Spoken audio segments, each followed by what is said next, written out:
شروع کرتا ہوں اللہ کے نام سے جو بڑا مہربان نہایت رحم والا ہے۔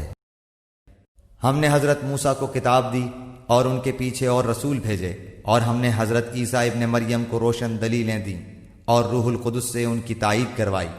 لیکن جب کبھی تمہارے پاس رسول وہ چیز لائے جو تمہاری طبیعتوں کے خلاف تھی، تم نے جھٹ سے تکبر کیا، پس بعض کو تو جھٹلا دیا اور بعض کو قتل بھی کر ڈالا۔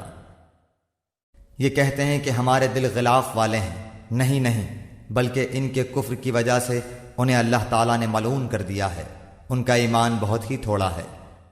اور ان کے پاس جب اللہ تعالیٰ کی کتاب ان کی کتاب کو سچا کرنے والی آئی، حالانکہ پہلے یہ خود اس کے ذریعے کافروں پر فتح چاہتے تھے، تو باوجود آ جانے اور باوجود پہچان لینے کے پھر کفر کرنے لگے۔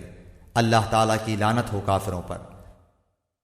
بہت بری ہے وہ چیز جس کے بدلے انہوں نے اپنے آپ کو بیچ ڈالا، وہ ان کا کفر کرنا ہے۔ اللہ تعالیٰ کی طرف سے نازل شدہ چیز کے ساتھ محض اس بات سے جل کر کہ اللہ تعالیٰ نے اپنا فضل اپنے جس بندے پر چاہا نازل فرمایا، اس کے باعث یہ لوگ غضب پر غضب کے مستحق ہو گئے، اور ان کافروں کے لیے رسوا کرنے والا عذاب ہے۔ اور جب ان سے کہا جاتا ہے کہ اللہ تعالیٰ کی اتاری ہوئی کتاب پر ایمان لاؤ، تو کہہ دیتے ہیں کہ جو ہم پر اتاری گئی اس پر ہمارا ایمان ہے، حالانکہ اس کے بعد والی کے ساتھ جو ان کی کتاب کی تصدیق کرنے والی ہے کفر کرتے ہیں۔ اچھا ان سے یہ تو دریافت کریں کہ اگر تمہارا ایمان پہلی کتابوں پر ہے تو پھر تم نے اگلے انبیاء کو کیوں قتل کیا؟ تمہارے پاس تو موسیٰ یہی دلیلیں لے کر آئے، لیکن تم نے پھر بھی بچھڑا پوجا، تم ہو ہی ظالم۔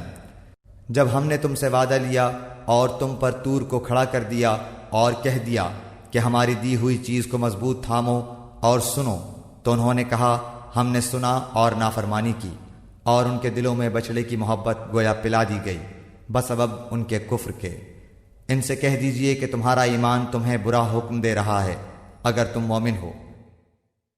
آپ کہہ دیجئے کہ اگر آخرت کا گھر صرف تمہارے ہی لیے ہے، اللہ کے نزدیک اور کسی کے لیے نہیں، تو آؤ اپنی سچائی کے ثبوت میں موت طلب کرو، لیکن اپنے کرتوتوں کو دیکھتے ہوئے کبھی بھی موت نہیں مانگیں گے۔ اللہ تعالیٰ ظالموں کو خوب جانتا ہے۔ بلکہ سب سے زیادہ دنیا کی زندگی کا حریص اے نبی آپ انہی کو پائیں گے۔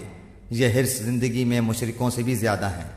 ان میں سے تو ہر شخص 1000 سال کی عمر چاہتا ہے، گو یہ عمر دیا جانا بھی انہیں عذاب سے نہیں چھڑا سکتا۔ اللہ تعالیٰ ان کے کاموں کو بخوبی دیکھ رہا ہے۔